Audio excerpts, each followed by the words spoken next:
Welcome मेरे प्रिय विद्यार्थियों, स्वागत है आप सभी लोगों का अभी यूनिक की क्लासेस में। तो मेरे प्रिय विद्यार्थियों, आज हम लोग पढ़ने वाले हैं कक्षा 12 की फिजिक्स यानी कि भौतिक विज्ञान का सेकेंड पार्ट यानी कि मोस्ट इंपोर्टेंट चैप्टर ऑफ यानी कि अर्धचालक। अर्धचालक क्या होता है, अर्धचालक बांड क्या होता है, अर्धचालक किसे कहते हैं, एन टाइप अर्धचालक क्या होता है, पी टाइप अर्धचालक क्या होता है, पीएन संधि क्या होता है, पीएन संधि डायोड किस तरह यूज किया जाता है, पीएन संधि डायोड के आधारित प्रश्न जो एग्जामिनेशन में पूछे जाते हैं वो किस तरह के आते हैं। तो इसके बारे में संपूर्ण अध्ययन आज हम लोग करने वाले हैं कि अर्धचालक से लेकर एन टाइप अर्धचालक, पी टाइप अर्धचालक कैसे बनाया जाता है, उनकी संरचना क्या है, उनका गुण क्या है, पीएन संधि क्या होता है, पीएन संधि के आधारित प्रश्न क्या होते हैं जो बोर्ड एग्जामिनेशन में पूछे जाते हैं हर साल। इस चैप्टर से एक नए क्वेश्चन जरूर आता है।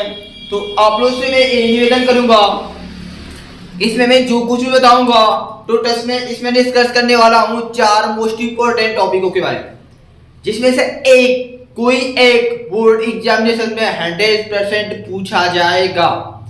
तो आपको क्या करना है, बस ध्यान से समझते जाना। सबसे पहली चीज कि साथ साथ में आपको बेसिक के साथ अच्छी तरह से समझाता जाऊंगा। तो मेन चीज आपको ये चीज है कि चालक क्या होता है, चालक क्या होते हैं, बात आती है चालक कंडक्टर, ठीक है। तो चालक क्या होता है, वे पदार्थ जिनमें धारा प्रवाहित हो जाती है उसे चालक कहते हैं। वे पदार्थ जिसमें धारा प्रवाहित हो जाते हैं उसे चालक कहते हैं। धारा प्रवाहित हो गई या फिर एक स्थिति जिसमें आसानी से धारा प्रवाहित, जैसे धारा प्रवाहित, उसे क्या बोलते हैं, चालक कहते हैं। क्या कहते हैं, चालक कहते हैं। सिंपल डेफिनेशन, वे पदार्थ जिसमें आसानी से या फिर धारा प्रवाहित हो जाती है उसको क्या बोलते हैं हम लोग, चालक कहते हैं। क्या कहते हैं, चालक।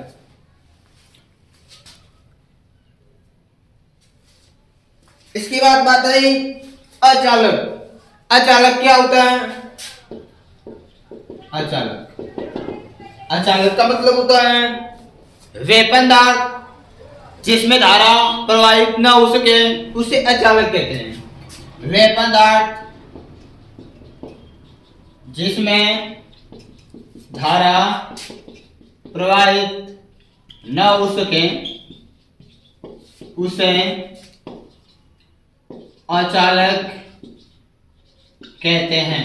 यदि आपको एग्जाम्पल देना है, देखो चालक में जैसे मान लो लोहा हुआ, एग्जाम्पल देना है, लोहा हुआ, तांबा हुआ,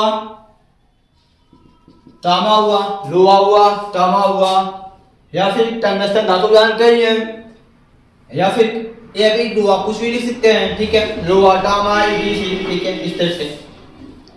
यदि आप वे पदार्थ जिसमें धारा प्रवाहित ना हो सके उसे अचालक कहते हैं। अचालक में जैसे लिख सकते हैं लकड़ी, लकड़ी एक कैसी होनी चाहिए, सूखी होनी चाहिए। कैसी होनी चाहिए, सूखी, सूखी हुई। कैसी होनी चाहिए, सूखी हुई। या फिर प्लास्टिक, प्लास्टिक एटीसी, ठीक है, इस तरह एग्जांपल दे सकते हैं। मेन चीज क्या है, उस पर अधिकतर फोकस देगा। बात आई, ठीक है, अर्धचालक का।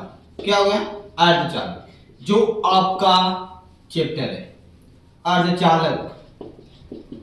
अर्धचालक क्या होता है, तो अर्धचालक एक ऐसा पदार्थ है जब किसी अचालक पदार्थ में कुछ अशुद्धि मिला देते हैं, बाहर से कोई ऐसा पदार्थ मिला देते हैं जिसके कारण वो चालक बन जाता है, उसको अर्धचालक कहते हैं। क्या कहते हैं, अर्धचालक। वे पदार्थ या फिर इसकी रेफरेंस क्या, वो अर्धचालक है। तो अर्धचालक किसे कहते हैं, अर्धचालक की परिभाषा क्या होती है कि जब किसी अचालक पदार्थ में कुछ अन्य अशुद्ध पदार्थ, अशुद्ध पदार्थ जैसे जैसे में एल्युमिनियम हुआ, बोरान हुआ, एल्युमिनियम हुआ, बोरान हुआ, एंटीमनी हुआ, गैलियम हुआ, इंडियम हुआ, या फिर और कुछ, या फिर लिख सकते हैं नाइट्रोजन हुआ, फास्फोरस हुआ, एटीसी। जैसे में एक कोई भी तत्व किसी अचालक में मिला देते हैं, किसी अचालक में क्या करते हैं, जब किसी अचालक पदार्थ में कुछ अन्य अशुद्ध पदार्थ जैसे एल्युमिनियम, बोरान, एंटीमनी हुआ, गैलियम हुआ, इंडियम हुआ, नाइट्रोजन ईटीसी अशुद्ध पदार्थ मिला देने पर वह चालक का कार्य करने लगता है, वह चालक का कार्य करने लगता है, तो उसे अर्धचालक कहते हैं। ठीक है, तो उसे क्या कहते हैं, अर्धचालक कहते हैं। यानी कोई अचालक पदार्थ रहेगा और अचालक पदार्थ में क्या रहेगा, बाहर से कोई अशुद्ध पदार्थ जैसे एल्युमिनियम, बोरान या फिर एंटीमनी हुआ, गैलियम हुआ, इंडियम हुआ, नाइट्रोजन हुआ, फास्फोरस ईटीसी पदार्थ को मिला देंगे तो चालक बन जाएगा, आकाश में धारा प्रवाहित होने लगेगी, तो इसको हम लोग क्या बोलते हैं, अर्धचालक कहते हैं। क्या कहते हैं, अर्धचालक। जैसे आपको मैं अचालक पदार्थ जैसे आप सुन लेता हूं, आपके पास सिलिकॉन एक अचालक पदार्थ है और सिलिकॉन की जो ऑक्सीकरण संख्या होती है, जो संयुक्ता होती है, वो 4 होती है। यानी कि एक सिलिकॉन के पास 4 बंध होते हैं। कितने बंध होते हैं, 4 मुक्त इलेक्ट्रॉन होते हैं। यानी कि सिलिकॉन जो पदार्थ होता है उसमें ढेर सारे सिलिकॉन क्या होते हैं, अपने 4 बंधों से जुड़े होते हैं, क्रमशः 4 बंधों से क्या होते हैं, जुड़े होते हैं। तो इसको जल्दी से नोट करिए। मैं आपको बताना चाहता हूं कि अर्धचालक कितने प्रकार के होते हैं और उनकी संरचना क्या होती है।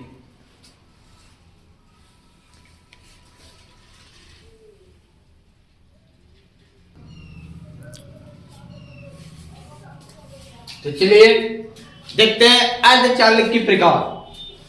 तो अर्धचालक की प्रकार को देखते हैं। अर्धचालक क्या प्रकार, तो अर्धचालक निम्न 2 प्रकार के होते हैं। अर्धचालक निम्न 2 प्रकार के होते हैं। निम्न 2 प्रकार के होते हैं। निम्न 2 प्रकार के होते हैं। पहला एंटाई अर्धचालक, एंटाई अर्धचालक। तो एंटाई अर्धचालक क्या होता है, सबसे पहले इसको स्ट्रक्चर को समझते हैं, उसके बाद डेफिनेशन लिखते हैं। ठीक है, तो जैसे एक ऐसा आपको पता है अर्धचालक क्या होता है, अधातु होता है। अधातु का मतलब अचालक। अचालक में कोई अशुद्ध पदार्थ मिलाकर उसे चालक बना दिया जाता है, तो उसे अर्धचालक कहते हैं। तो कोई एक ऐसा पदार्थ लीजिए जो अचालक हो, तो आपके पास याद रखना अचालक का मतलब होता है उपधातु। तो उपधातुओं की संयोजकता जो होती है 4 होती है, यानी उनके जो बंध बनते हैं वो 4 बनते हैं हमेशा। उसके साथ जो कहां पे उपधातु जैसे कार्बन देखे, कार्बन जहां पर भी होता है हमेशा उसके पास 4 बंध होता है। ठीक उसी प्रकार से कोई भी उपधातु लेते हैं तो उसके पास 4 बंध होगा। ठीक है, जिसे आपको इसी स्ट्रक्चर बना देते जाता हूं, जैसे सिलिकॉन है। सिलिकॉन ये हमारे पास सिलिकॉन, ठीक है। तो सिलिकॉन है हमारे पास है, ये सिलिकॉन एक अचालक पदार्थ लिया मैंने, कुछ इस तरह से इसको लिख लेते हैं। ये हमारे पास सिलिकॉन, ठीक है, ये हमारे पास सिलिकॉन है। सिलिकॉन की जो संयुक्ता है प्लस माइनस 4 होता है। ठीक है, और यहाँ पे पहले अर्धचालक के टाइप अर्धचालक जो होता है उसको समझना है। या क्या होगा, कुछ ऐसे तत्व होंगे जिनकी ऑक्सीकरण शक्ति कितनी होगी, प्लस का 4। प्लस मतलब 4 बंद, कितने होंगे, 4 बंद, कितने होंगे, 4। मैं फिर देता हूँ, प्लस का 4, प्लस का 4, प्लस का 4, और 700 लिखता हूँ, प्लस का 4, प्लस का 4, प्लस का 4, प्लस का 4, प्लस का 4, प्लस का 4, प्लस का 4, प्लस का 4, प्लस का 4, प्लस का 4। ये जो बता रहा हूं आपके लिए स्ट्रक्चर फार्मूला है, वहां पर कोई भी अचानक ले सकते हैं। इसके माध्यम से हम सारे जितने भी आपको एन टाइप पर चालक बनाना है आप आसानी से बना सकते हैं। याद कर रखना है अर्धचालक कुछ इस तरह के जैसे होते हैं।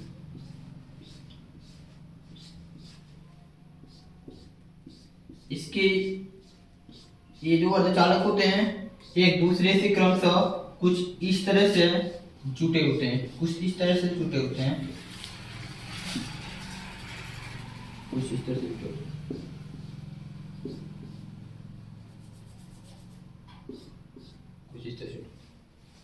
सबके पास 4 4 बंद, 4 4 बंद, 4 4 बंद, ठीक है। सबके पास 4 4 बंद।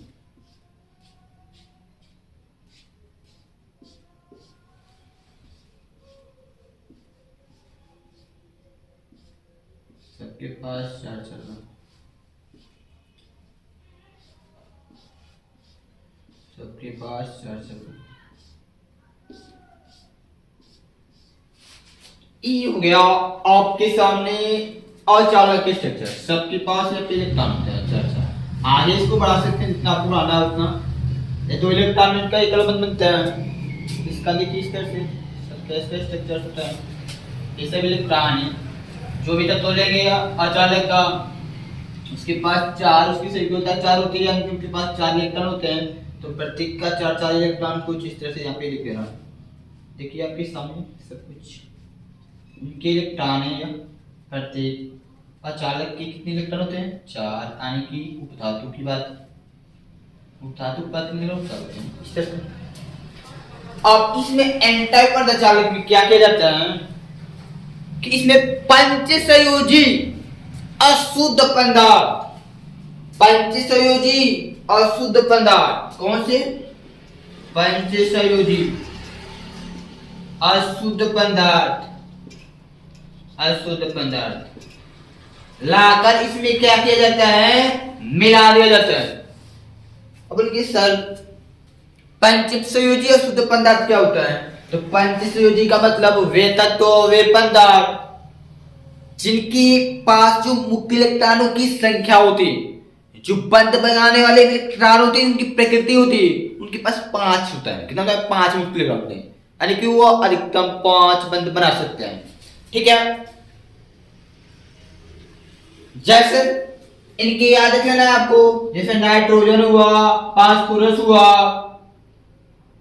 आर्सेनिक हुआ, एंटीमनी हुआ, ईटीसी। ये सब ऐसे तत्व हैं, ये सब ऐसे तत्व हैं जो पंचसंयोजी होते हैं, यानी कि 5 इनके पास मुख्य इलेक्ट्रॉन होते हैं। कितने मुख्य इलेक्ट्रॉन होते हैं 5 होते हैं। इनमें से कोई एक को उठाकर यहां से कहीं से भी एक तत्व को जो अचालक पदार्थ होगा उसको हटाकर इसमें से किसी को भी वहां पर ले जाकर बैठा दीजिए, यानी कि प्रतिस्थापित कीजिए। इनमें से कोई भी, जैसे मान लेते हैं नाइट्रोजन आ गए, तो आप याद रखिए सर नाइट्रोजन के पास तो 5 इलेक्ट्रॉन होता है जी, 4 इलेक्ट्रॉन तो इसके पास आ चुके हैं, 1 इलेक्ट्रॉन बच रहा है जी, 1 इलेक्ट्रॉन इसका यहाँ पे बाहर, जिसको हम लोग बोलते हैं मुक्त इलेक्ट्रॉन। क्या बोलते हैं? मुक्त इलेक्ट्रॉन। इसको हम लोग बोलते हैं मुक्त इलेक्ट्रॉन। क्या बोलते हैं? मुक्त इलेक्ट्रॉन। यानी कि जब एक इलेक्ट्रॉन मुक्त हो जाएगा तो इसमें जो धारा प्रवाहित करेंगे तो यहाँ पे मुक्त इलेक्ट्रॉन को वो इलेक्ट्रॉन क्या करेगा, तुरंत धारा के साथ मिल जाएगा, तुरंत धारा की प्रवाह को चालू कर देगा, यानी कि इस अचालक में धारा प्रवाहित होने लगेगा, चलने लगेगा, जिसके कारण इसमें धारा जब चलने लगेगा तो इसको हम लोग बोलते हैं अर्धचालक। क्या बोलते हैं? अर्धचालक। तो अर्धचालक पहले का निशान इसी तरह यहाँ पे देखिए सिलिकॉन से उस तरह से क्या करना है, इसके पास 4 बंद होगा। कितना बंद होगा? 4 बंद। इसके पास 4 बंद होगा, इस प्रकार से इसके पास 4 बंद।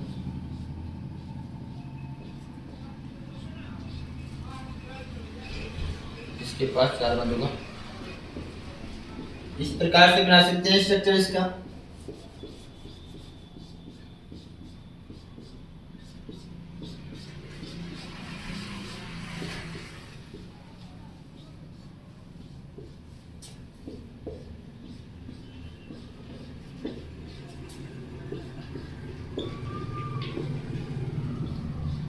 ठीक है, इसमें इलेक्ट्रॉन 4 इलेक्ट्रॉन 4 इलेक्ट्रॉन कंप्लीट करना पड़ेगा सबका। 4 इलेक्ट्रॉन सबका कंप्लीट करना पड़ेगा। 4 इलेक्ट्रॉन को कंप्लीट किया जा रहा है। 4 इलेक्ट्रॉनों को कंप्लीट कर दे रहे हैं। इस प्रकार से 4 इलेक्ट्रॉन सबका कंप्लीट आपको करना होगा। ठीक है, ठीक है, इस तरह से सबके पास 4 इलेक्ट्रॉन। ठीक है, अब इसमें क्या करना है, ये हमारा एक अचालक है। इसमें से ये पंचसंयोजक तत्वों में से कोई एक उठाकर कहीं पे रख देना है, लगभग प्रतिस्थापित कर देना है। तो यानी कि इनमें से किसी को उठा लेके, मान लेते हैं कि आप एंटामनी को उठा लो। किसको उठा ले? एंटामनी, Sb। तो एंटामनी को उठाकर इसके पास में लाके रख दिया। तो अब एंटामनी के पास होता है 5 इलेक्ट्रॉन। अब इसकी चारों तरफ केवल 4 इलेक्ट्रॉन है, एक इलेक्ट्रॉन बच रहा है। तो एक इलेक्ट्रॉन ऐसे बाहर, जिसको हम लोग बोलते हैं मुक्त इलेक्ट्रॉन। क्या कहते हैं? मुक्त इलेक्ट्रॉन। अब यह मुक्त इलेक्ट्रॉन इस अचालक को चालक बनाएगा। क्या बनाएगा? चालक बनाएगा। तो इस तरह से किसी अचालक को चालक बनाने की जो प्रकृति होती है वह अर्धचालक बना कहलाती है। और जब मुक्त इलेक्ट्रॉन मिलता है वहां पे, तो उसको बोलते हैं एन टाइप अर्धचालक। एन टाइप अर्धचालक, यानी कि अर्धचालक की परिभाषा क्या हो जाएगी कि जब किसी अचालक में पंचसंयोजी अशुद्ध पदार्थ मिलाने पर या मिलाकर चालक बनाया जाता है। जब किसी अचालक में पंचसंयोजी अशुद्ध पदार्थ जैसे क्या है? नाइट्रोजन है, फास्फोरस है, आर्सेनिक है, एंटामनी है, etc। ठीक है, और को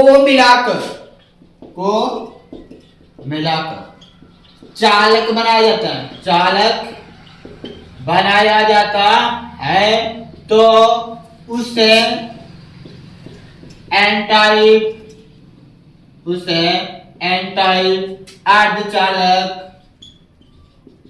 अर्धचालक कहते हैं। एन टाइप अर्धचालक कहते हैं। Simple definition. टोटल स्ट्रक्चर सामने सब कुछ दिखा दे रहा है। यानी कि एन टाइप अर्धचालक में मुक्त इलेक्ट्रॉन होते हैं। एक ऐसा तत्व उसमें सब पदार्थ मिलाएंगे जिसकी जो संयोजकता होती है इस अचालक से ज्यादा होनी चाहिए। कितना चाहिए? ज्यादा होना चाहिए। और यहाँ पे आपको नोट कर लेना है, याद भी कर लेना है एक बात। क्या नोट करना है कि एन टाइप अर्धचालक में मुक्त इलेक्ट्रॉन होते हैं, बहुत सारे मुक्त इलेक्ट्रॉन होते हैं। ठीक है, इस तरह से बहुत सारे इसमें मुक्त इलेक्ट्रॉन हो जाएंगे, क्योंकि एंटामनी की जो मात्रा होगी ज्यादा होगी, सिलिकॉन की भी मात्रा, जैसे सिलिकॉन बहुत सारा होगा, एंटामनी भी बहुत सारे होगा, जितना मिलाएंगे उतना होगा। यानी कि एन टाइप या फिर एन टाइप अर्धचालक में या फिर इसमें बहुसंख्य मुक्त इलेक्ट्रॉन उपस्थित होते हैं। ठीक है, इस तरह से आप इसको परिभाषित करके लिख सकते हैं। ठीक है, अब बचा अर्धचालक का दूसरा प्रकार, पी टाइप क्या होता है। ठीक है, इसको जल्दी से नोट कीजिए।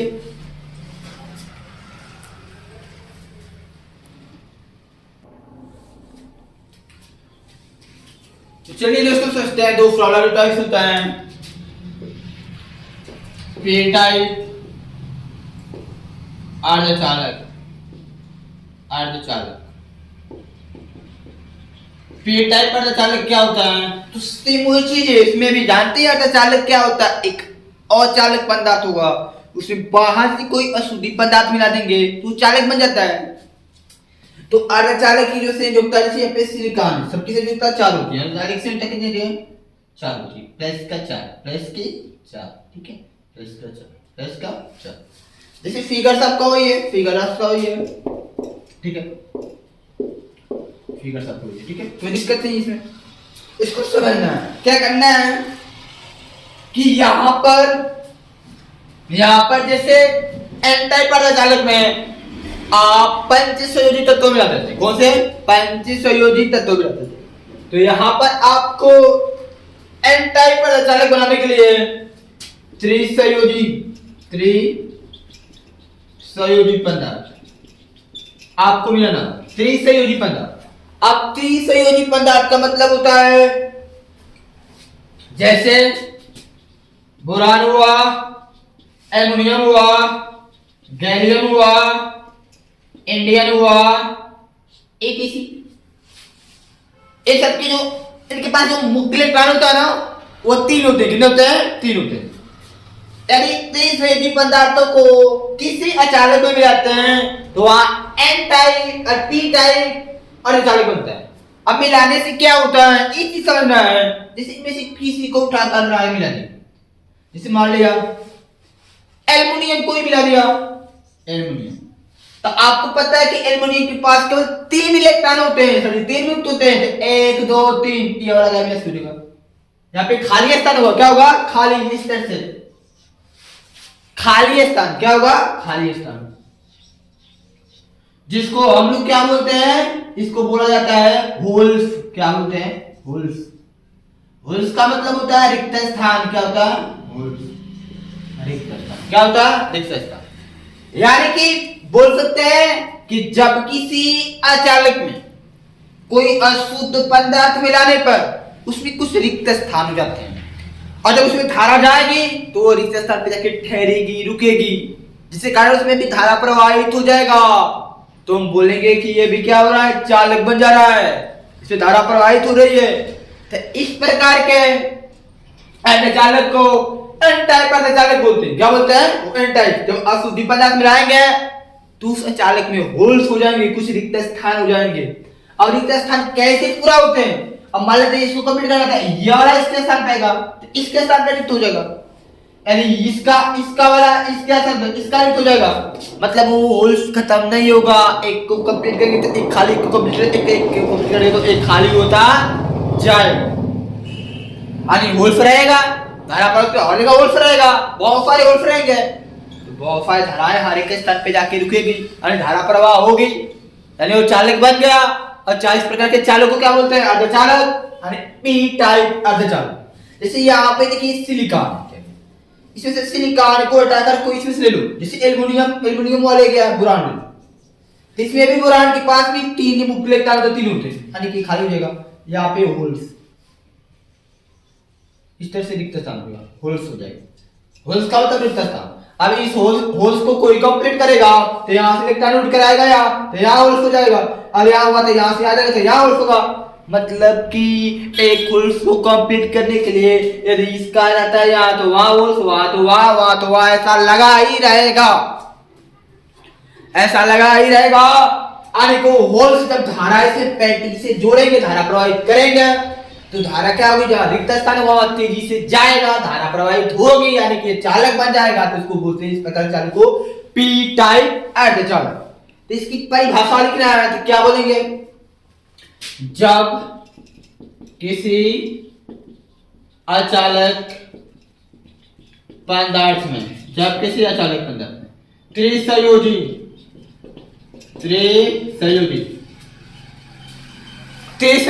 अशुद्ध पदार्थ या अशुद्ध पदार्थ या फिर कोई पदार्थ लीजिए अशुद्ध पदार्थ, जैसे मैं आपके सामने boron, aluminium, gallium, indium, ETC को मिलाते हैं, को मिलाने पर वह चालक बन जाता है, वह चालक बन जाता है। तो इस प्रकार के अर्धचालक को, इस प्रकार के अर्धचालक को पी टाइप अर्धचालक कहते हैं। पी टाइप अर्धचालक कहते हैं। ठीक है, और इसमें ऐसे नोट कर लेना कि पी टाइप अर्धचालक में बहुत सारे हुल्फ होते हैं। इसमें बहुसंख्य मात्रा में होल्स, होल्स का मतलब होता है रिक्त स्थान, होल्स उपस्थित होते हैं। ठीक है, तो ये आपका हो गया पी टाइप अर्धचालक। ठीक है, इतना कंप्लीट। अब एक काम करना, यहां से आपकी दो इंपॉर्टेंट पॉइंट ही खत्म हो रही है। पहली चीज एन टाइप अर्धचालक क्या होता है, दूसरी चीज पी टाइप अर्धचालक क्या होता है। अब एक चीज आप सीखना है आपको कि जो पी एन संधि डायोड होता है, पी एन संधि डायोड, इसका प्रतीक क्या होता है, तो ऐसा पी एन संधि होता है। पी एन संधि, पी एन संधि, इसको बोलते हैं पी एन संधि डायोड भी लिखते हैं, पी एन संधि डायोड। ठीक है, इसमें क्या सीखना है, यह वाला पार्ट इसमें प्लस होता है, यह वाला पार्ट माइनस होता है। ठीक है, दूसरी चीज इसको यहां से कि यह वाला जो पार्ट है इसको हम बोलते हैं पी क्षेत्र, पी क्षेत्र, और ये जो छोटा वाला पार्ट है इसको बोलते हैं एन क्षेत्र। क्या बोलते हैं, एन क्षेत्र। इसके बाद आप लोग को मैं बताना चाहता हूं इसके रिलेटेड दो इंपॉर्टेंट टॉपिक्स, पे एन संधि के रिलेटेड दो इंपॉर्टेंट टॉपिक्स। ठीक है, इसको पहले नोट कीजिए, उसके बाद मैं इसे समझा रहा हूं।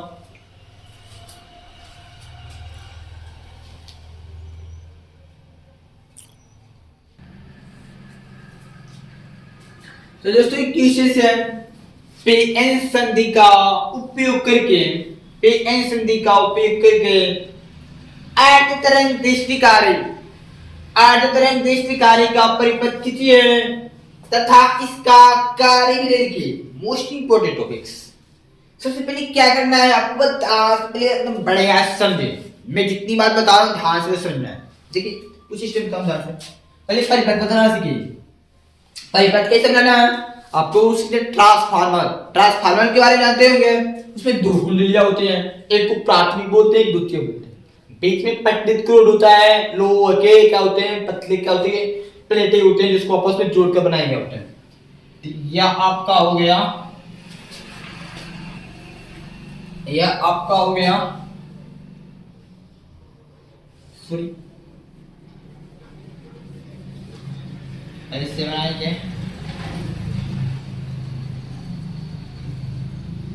एक प्राथमिक कुंडली लेंगे और इस प्राथमिक कुंडली को प्रत्यावर्ती, ये क्या है, यह आपका है निवेशी एसी वोल्टेज, निवेशी एसी वोल्टेज। मतलब निवेशी एसी वोल्टेज का मतलब जो धारा हम ट्रांसफार्मर में प्रवेश कराते हैं, निवेश कराते हैं, उसको बोलते हैं निवेशी एसी वोल्टेज।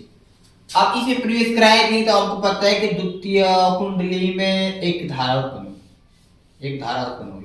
तो इसको मान लेते हैं, ये बीच में क्या है, यह है पटलित लोक रोड, पटलित लोक रोड। ठीक है, और यहाँ पर एक द्वितीय कुंडली मान लिया इस प्रकार। दिमाग से बस समझना है, जैसे सुना क्या करना है, पीएन संधि का इसमें उपयोग करना है। तो द्वितीय कुंडली में एक यहाँ पे पीएन संधि जोड़ देना है, एक यहाँ पे पीएन संधि जोड़ देना है इस प्रकार से। ये हो गया हमारा पीएन संधि, ये हमारा हो गया पीएन संधि, पीएन संधि।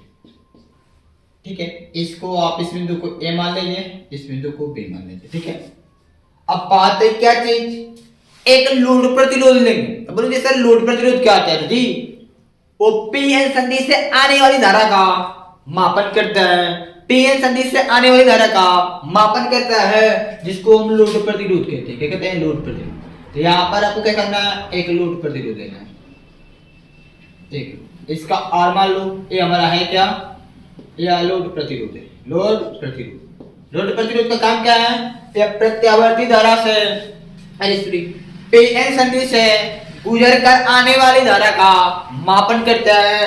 यानी कि यदि कोई धारा प्रत्यावर्ती धारा से गुजर कर आ रही है तो लोड प्रतिरोध जो होता है या फिर जो बल्ब जो बिजली का आता हुआ उसमें विक्षेप उत्पन्न होता है, कुछ परिवर्तन दिखाई देता है। यानी कि आपको इस बिंदु को मान लेना है सी, यहाँ पर एक बिंदु मतलब जोड़ेंगे तो दो बिंदु बनेंगे इसको, ठीक।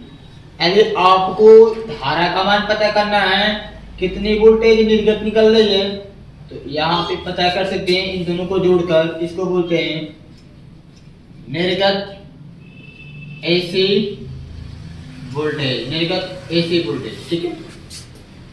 ये चीज है आपके, ये आपका प्राथमिक कुंडली प्राइमरी, ये द्वितीय कुंडली सेकेंडरी, ये प्राइमरी ये सेकेंडरी। अब इसको इसकी कार्यविधि बनावट को तो बनावट में आप बोल सकते हैं, एक प्राथमिक कुंडली लिया, इसको एक प्रत्यावर्ती धारा स्रोत से जोड़ दिया, एक द्वितीय कुंडली है इसमें एक पीएन संधि जोड़ दिया, पीएन संधि का योग जोड़ा और एक लोड प्रतिरोध जोड़ दिया। अब कैसे कार्य करता है इसको समझना है, इसकी स्ट्रक्चर को समझना है। तो आप सबसे पहले यहाँ पे जो ये पीएन संधि लिखा है, ये जो प्रत्यावर्ती धारा स्रोत को बनाया गया है, इसके बारे में थोड़ा सा जानना होगा आपको, इसके बारे में थोड़ा सा बोलना। एक कुछ इस तरह से है, इसमें क्या है, ये धनात्मक होता है, ये माइनस ऋणात्मक होता है। प्रत्यावर्ती धारा क्या होता है, समय के साथ साथ बदलता रहता है।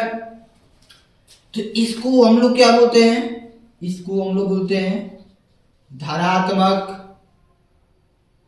अर्ध चक्र, धनात्मक अर्ध चक्र। इसको हम लोग क्या बोलते हैं, ऋणात्मक अर्ध चक्र, ऋणात्मक अर्ध, इसको हम धनात्मक बोलते हैं, इसको हम लोग क्या बोलते हैं, ऋणात्मक अर्ध चक्र, ठीक है। अब इसमें आपको कुछ समझना है सर, इसमें दो चक्र हैं, तो धनात्मक अर्ध चक्र जब इसमें प्रवेश करेगा इस कुंडली में, तो यहां पर क्या होगा, प्रतिमाला समझना है, ठीक है। यानी धनात्मक अर्ध चक्र की धारा प्राथमिक कुंडली में प्रवेश कर रही है, तो यहां से जो प्रेरित विद्युत बल होगा इसमें धारा उत्पन्न करेगा, तो धारा में प्लस माइनस दोनों होता है। तो जब धनात्मक अर्ध चक्र यहां से इसमें प्रवेश करता है तो ए सिरा प्लस होता है, बी सिरा माइनस होता है। एक चीज आपको सीखना है कि जब धनात्मक अर्ध चक्र प्राथमिक कुंडली से द्वितीय कुंडली में प्रवेश करता है उसकी जो धारा, तो ए सिरा प्लस होगा, बी सिरा माइनस होगा। अब पीएन संधि में क्या होता है, ए प्लस होता है, ये माइनस होता है, ठीक है, समझ लीजिए। अब आपको पता होगा कि जो धारा होता है सदैव प्लस से माइनस की ओर जाता है, तो यहां से निकलेगी तो ऐसे प्लस से होकर माइनस। अब पीएन संधि भी प्लस से माइनस, इसकी वजह से प्लस से माइनस है, उत्तर भी प्लस से माइनस ही आ रहा है। तो जब याद रखना कि धारा धारा के दिशा में चले, धारा धारा के दिशा में चले, यानी कि प्लस से माइनस है, ये पीएन संधि, पीएन संधि, और यहाँ पे यदि धारा कोई है वो भी प्लस से माइनस धारा धारा के दिशा में चले, तो उसको हम लोग बोलते हैं अग्रदिशिक स्थिति, अग्रदिशिक स्थिति, ठीक है। यदि जो धारा है पीएन संधि की विपरीत दिशा में, यानी प्लस के साथ माइनस, माइनस के प्लस, एक दूसरे के विपरीत हो, एक दूसरे के विपरीत हो, यानी इसके डायरेक्शन जो है पीएन संधि और धारा ध्रुव दिशा एक ही तरफ हो तो उसको बोलते हैं अग्रदिशिक स्थिति, और पीएन संधि और धारा एक दूसरे के विपरीत दिशा में होती है तो उसको बोलते हैं हम लोग पश्च देशिक स्थिति, पश्च देशिक स्थिति। दो चीज आपको आएगा, अगर कहो तो धारा की दिशा में पीएन संधि जो है, पीएन संधि की जो दिशा होगी वही धारा की भी होगी, तो उसको अग्रदिशिक बोलेंगे, और पीएन संधि जो दिशा होगी वो धारा की दिशा विपरीत होगी उसकी, तो उसको बोलते हैं पश्चदिशिक स्थिति, ठीक है। यानी देखो धारा प्लस से माइनस की तरफ जाएगी, यहां से निकल किधर आएगी, यहां से ऐसे आएगी, यहां से ऐसे आएगी, ऐसे माइनस से।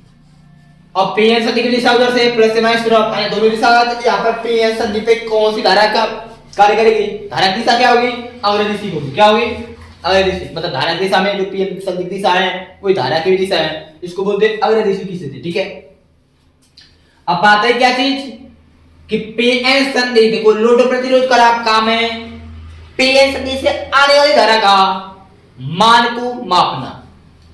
ठीक है, तो पीएन संधि से कोई धारा यहां से गुजरेगी, ये धारा कहां आएगा, लोड प्रतिरोध पे। क्या आएगा, लोड प्रतिरोध पे। लोड प्रतिरोध में विक्षेप उत्पन्न होगा, लोड प्रतिरोध में धारा उत्पन्न होगी और यहां से इसके पास जाएगा। लोड प्रतिरोध में यह धारा उत्पन्न हो रहा है, अग्र दिशा की स्थिति में लोड प्रतिरोध में धारा उत्पन्न हो रहा है, यानी कि पीएन संधि से एक धारा गुजर कर लोड प्रतिरोध के पास आ रही है। बट थोड़ी सी चेंजिंग, थोड़ी सी चेंजिंग क्या करना है कि जब आप ऋणात्मक आले चक्र की बात करते हैं तो इसमें थोड़ी सी चेंजिंग हो जाता है, ए सीधा प्लस हो जाता है, ए सीधा माइनस हो जाता है, ये वाला सीधा प्लस हो जाता है, ये वाला सीधा माइनस हो जाता है। इस कंडीशन पे भी आप अपने ही नियम से लगाएंगे।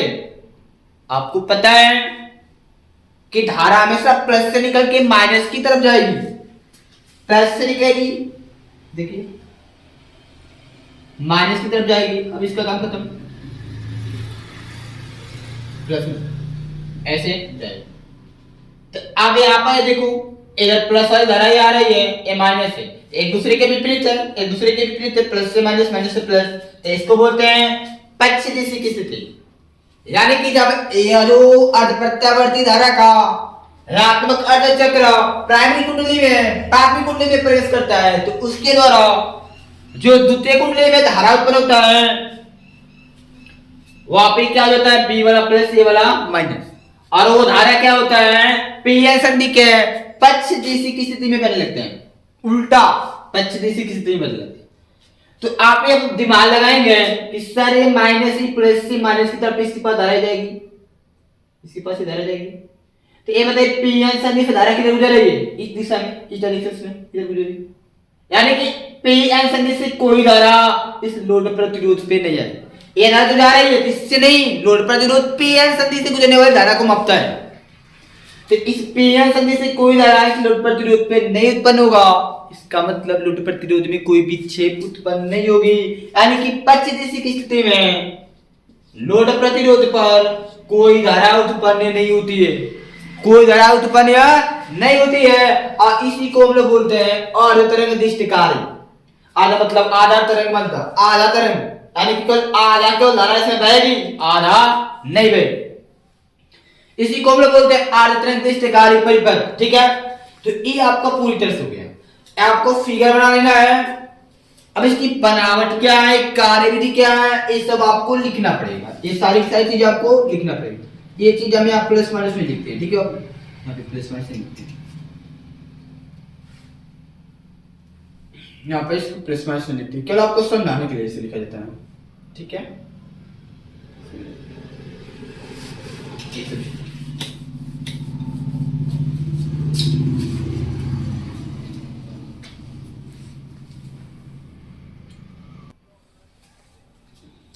चलिए दोस्तों देखते हैं इसकी बराबर क्या है। इसमें ट्रांसफार्मर की प्राथमिक कुंडली को, एक प्राथमिक कुंडली द्वितीय कुंडली, ट्रांसफार्मर की प्राथमिक कुंडली को एसी वोल्टेज से जोड़ देते हैं। एसी वोल्टेज है, इसको एसी वोल्टेज बोल सकते हैं। प्राथमिक कुंडली को क्या कहते जाता है, एसी वोल्टेज से जोड़ दिया जाता है तथा द्वितीय कुंडली एस में, द्वितीय कुंडली एस में एक पीएन संधि और एक लोड प्रतिरोध क्या किया जाता है, वो जोड़ दिया जाते हैं। और निर्गत एसी वोल्टेज को, निर्गत एसी वोल्टेज जो बाहर निकलती है उसको इस लोड प्रतिरोध के सिरों पर प्राप्त किया जा सकता है। ठीक है, नेक्स्ट क्या दिया है, इसकी क्रियाविधि क्या है, ये कार्य कैसे करता है, कार्य कैसे करता है। तो जो निवेशी एसी वोल्टेज का, जब निवेशी एसी वोल्टेज का, निवेशी एसी वोल्टेज में दो सिरा हुआ, एक धनात्मक अर्ध चक्र होता है, एक ऋणात्मक अर्ध चक्र होता है। तो इसी लिखा गया है जब निवेशी एसी वोल्टेज का धनात्मक अर्ध चक्र द्वितीय कुंडली में प्रवेश करता है, जो धनात्मक अर्ध चक्र की धारा होगी द्वितीय कुंडली में क्या करता है, प्रवेश करता है, तो द्वितीय कुंडली का सिरा, द्वितीय कुंडली का सिरा ए बी के सापेक्ष धनात्मक होता है। ए वाला धनात्मक हो जाएगा, बी वाला माने जो आपको बताया था वही चीज, जब ये धनात्मक होगा तो इससे की धारा गुजरेगी और जो कि पी एन संदिग्ध दिशा में होगी तो उसको अग्रदिशिक अवस्था बोलते हैं। और पी एन संदिग्ध से कोई धारा गुजरता है तो लोड प्रतिरोध उत्पन्न आएगा, तो लोड प्रतिरोध में धारा उत्पन्न होती है, तो वही चीज है। ए बी के साथ धनात्मक होता है तथा इस स्थिति में संदिग्ध डायोड अग्रदिशिक स्थिति में होता है, संदिग्ध डायोड अग्रदिशिक स्थिति में होता है। इस अवस्था में धारा की प्रवाह की दिशा सी से डी की तरफ होती है, सी से डी की तरफ, डी से डी इधर से आएगी, सी से डी की तरफ, सी से डी की तरफ होती है, ठीक है। इसी प्रकार ऋणात्मक अर्ध चक्र में जब कुंडली S का मतलब द्वितीय कुंडली, ठीक है, जब कुंडली S में सिरा A के सापेक्ष ऋणात्मक हो जाता है, सिरा A के सापेक्ष, सिरा A B के सापेक्ष, सॉरी सिरा A B के सापेक्ष, B के सापेक्ष ऋणात्मक होता है, यानी कि A सिरा ऋणात्मक A प्लस हो जाएगा, तभी C जाएगा धारा, ये पक्ष दिशा हो जाता है और इसकी कोई धारा उत्पन्न नहीं होगा। सिरा जो A B के सापेक्ष ऋणात्मक हो जाता है, A ऋणात्मक B धनात्मक हो जाता है, तो P N संधि में पक्ष दिशा की अवस्था में होती है। इस अवस्था में लोड प्रतिरोध पे कोई धारा उत्पन्न नहीं होती है, अतः P N संधि डायोड के अर्ध तरंग दृष्टि कार्य में केवल एक धनात्मक अर्ध चक्र में ही लोड प्रतिरोध में धारा प्रवाहित होती है, ठीक है। अब ये आपको क्वेश्चन कंप्लीट। अब आपको ये क्वेश्चन इसके आगे वाला कि पीएन संधि डायोड का उपयोग करके पूर्ण तरंग, क्या लिखा गया है, इसे दो बार लिखा गया है क्या, ठीक है, सॉरी माफ करना, दो बार पीएन संधि का उपयोग करके। अब अर्ध था आधा की बात थी, यानी मैं आपको बोल दूं कि प्लस पे भी माइनस पे भी धनात्मक अर्ध चक्र में भी ऋणात्मक दोनों कंडीशन पे लोड प्रतिरोध में धारा प्रवाहित करूं तो कैसे होगा। ये धन होता है, धनात्मक में तो हो रहा है, ऋणात्मक में नहीं हो रहा, ऋणात्मक में धन है तो धन का यानी कि लोड प्रतिरोध में धारा कब उत्पन्न होता है, लोड प्रतिरोध में धारा कब उत्पन्न होता है, जब पीएन संधि से कोई धारा उधर के लोड प्रतिरोध पे जाएगी, तो ये प्लस होता है, इधर कोई पीएन संधि नहीं है तो जी इधर कहीं पीएन संधि जोड़ देंगे, और जब पीएन संधि जोड़ेंगे तो यहाँ पर ही जाएगा इसके पास, तो इधर से भी प्लस वाला, इधर से भी प्लस वाला, तो कुछ कंडीशंस गलती होता है, इस प्रतिरोध को यहाँ से लोड प्रतिरोध को उठाएंगे और किसी दूसरी स्थिति पे रख दिया जाता है, ठीक है। तो इसको पे लोड के लिए उसको देखते हैं।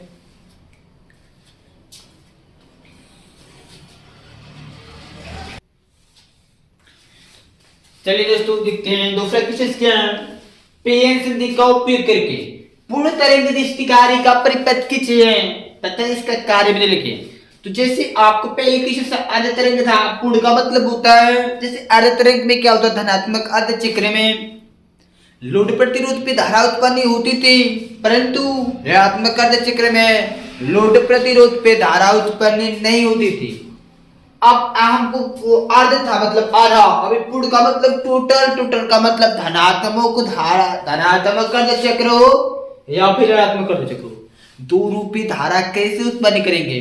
तो आपको पता है कि लोड प्रतिरोध जो है उस पे धारा तभी उत्पन्न होती है जब धारा प्लस वाला जो होता है वो लोड पीएन संधि से गुजर जाता है, पीएन संधि से ये वाला प्लस था इससे गुजर जाता है, लोड प्रतिरोध पे धारा उत्पन्न होता था, परंतु जब यह प्लस हुआ था तो इस पे कोई धारा उत्पन्न नहीं हो रही थी। इसका मतलब क्या है कि इधर कोई पीएन संधि नहीं है। तो सबसे पहले चीज तो यहाँ पे कोई पीएन संधि जोड़ दीजिए, पहले इसको समझिए, कोई पीएन संधि जोड़ दीजिए, कोई पीएन संधि। अब ये जब प्लस होगा तो भी यहाँ पे आएगा और ये जब प्लस होगा तो भी यहाँ पर आएगा। बात है कंडीशंस क्या चीज, बात है कंडीशंस क्या चीज कि इसमें दोनों तरफ से प्लस की कंडीशन है, इसमें माइनस कहां से आएगा। तो इसको क्या करना है ना, इसको यहाँ से हटाकर इसको यहाँ से इसकी बीच में इससे जोड़ देना है लोड प्रतिरोध, इसको ऐसे जोड़ देना है, आने के आपको कुछ फिगर इस तरह का बन जाएगा, इसका संरचना कुछ इस तरह बन जाएगा। इधर कोई चेंजिंग नहीं, बस इसमें थोड़ी चेंजिंग, इसमें आपको थोड़ी सी करनी है।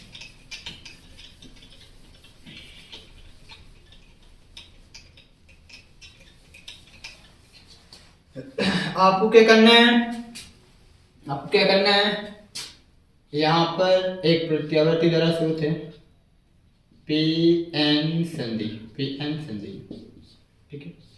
और एक यहाँ पर भी पी एन संधि जोड़ देना है, और दोनों को आप इसके बीच में इसको बोलते हैं क्या चीज, केंद्रक। जो द्वितीय कुंडली है इसकी केंद्रक पर लोड प्रतिरोध खुला रहता है, केंद्रक पे लोड पर ऐसे, इसका इधर वाला सीधा सी, इधर वाला डी। आप चाहें तो सी और डी पर निवेशी एसी वोल्टेज, नहीं निर्गत एसी वोल्टेज, निर्गत एसी वोल्टेज माप सकते हैं। ए आर है लोड प्रतिरोध है, लोड प्रतिरोध, ठीक है, लोड प्रतिरोध।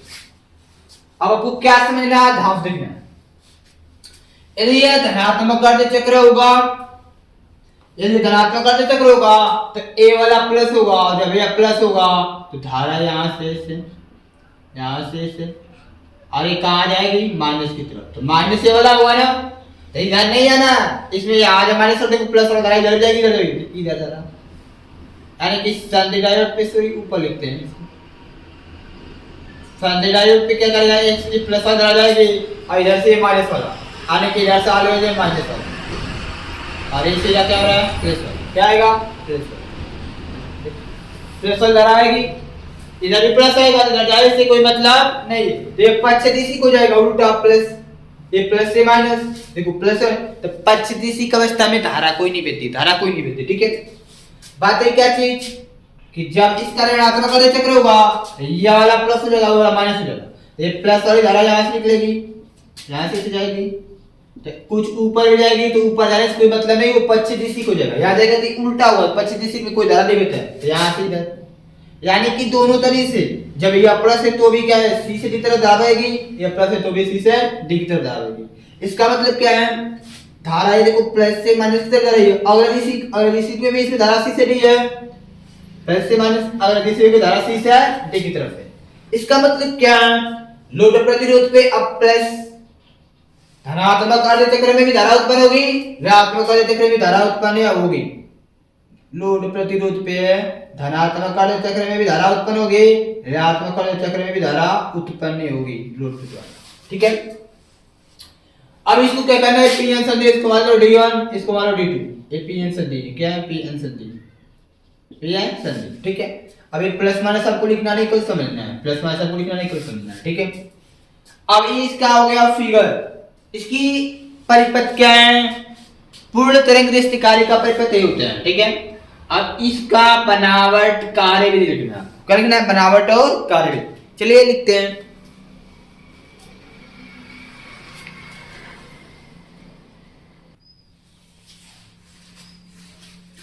तो कि इसमें क्या है, इसमें क्या है, पहले पूर्ण तरंग दृष्टिकारी का मतलब क्या होता है, पूर्ण तरंग दृष्टिकारी वो किरण है जो प्रत्यावर्ती धारा के पूर्व भाग का धारा लोड प्रतिरोध पर प्रभाव होती है, यानी पूर्व भाग का जो धनात्मक अर्ध चक्र हो या फिर ऋणात्मक अर्ध चक्र हो, दोनों की धारा क्या होगी, लोड प्रतिरोध पर उत्पन्न होगी, ठीक है।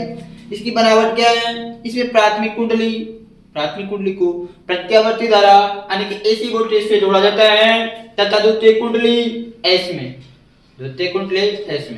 इसको एस, द्वितीय कुंडली एस में दो संधि डायोड और एक लोड प्रतिरोध तथा एक लोड प्रतिरोध आर को जोड़ देते हैं, ठीक है। इस प्रकार से जोड़ देते हैं।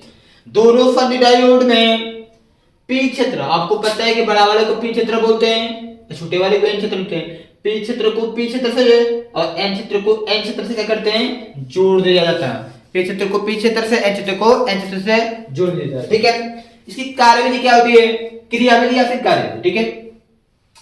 निवेशी एसी वोल्टेज के धनात्मक अर्ध चक्र, निवेशी एसी वोल्टेज का धनात्मक अर्ध चक्र होगा तो ए वाला प्लस बी वाला माइनस, प्लस से धारा आएगी, इधर भी आएगी इधर भी, तो इधर आएगी ताकि किस में लोड पे धारा उत्पन्न होगी, जो इधर जाएगी तो एक काम याद रखना है, अगर डीसी की स्थिति में जिस प्रत्यावर्ती धारा से जो वोल्टेज गुजर रहा है, अगर डीसी की स्थिति रहेगा तो लोड प्रतिरोध पे धारा उत्पन्न होगी, पश्चिम डीसी में कोई धारा लोड प्रतिरोध पे उत्पन्न नहीं होती है।